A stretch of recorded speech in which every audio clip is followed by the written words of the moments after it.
Gaza-Egypt border reopens nearly 2 years after Israel closed it, officials say. Jerusalem, Gaza's only border crossing with Egypt reopened partially on Monday morning after Israel closed it nearly 2 years ago, according to an Israeli security official, allowing a small number of Palestinians to enter and leave the war-torn enclave. The European Union is operating the Rafah crossing as the final step of the first phase of the U.S. brokered ceasefire agreement in Gaza that went into effect in mid-October. The crucial crossing, which has been largely closed since Israel seized it in May 2024, underwent a series of preparations on Sunday from the European Union, Egypt, and other parties that will be involved in running the border crossing. During the first few days of operation, only 50 people per day will be allowed to cross both ways, Egypt state affiliate Al Kahira News reported on Monday, citing an unidentified source.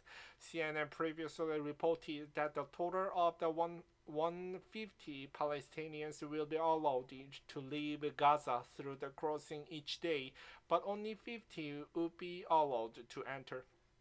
At Al Aqsa Martyrs Hospital in Gaza's Deir al-Balah, Ibrahim al-Batran packed his bag on Sunday when he heard the crossing would open. A kidney dialysis patient, he said the hospital can only produce the minimal care. Many people have died with waiting for treatment, and I may die today, tomorrow, or the day after tomorrow while I'm waiting for treatment, he told CNN. Until now, not a single patient has been allowed to leave. According to a Palestinian Ministry of Health, more than 20,000 patients in Gaza are awaiting permission to travel abroad for treatment, including at least 440 cases that are considered life-threatening. Nearly 1,300 people have died after being forced to wait to leave Gaza for treatment, the ministry said.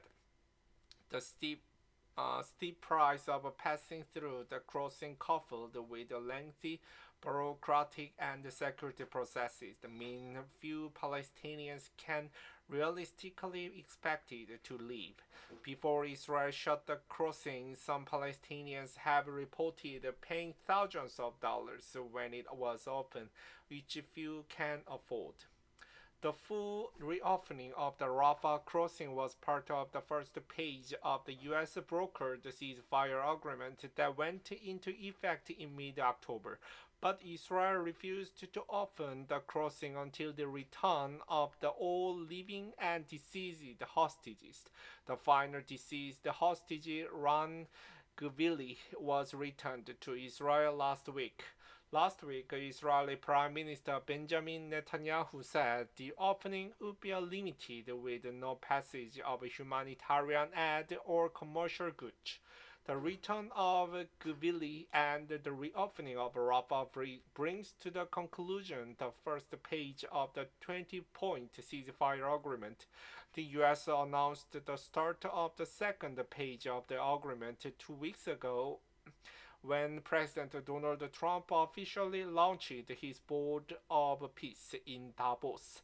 During the event, Ali Shah, who lead the Palestinian Technocratic Committee expected to run Gaza, said the crossing would reopen, calling it a lifeline and symbol of opportunity.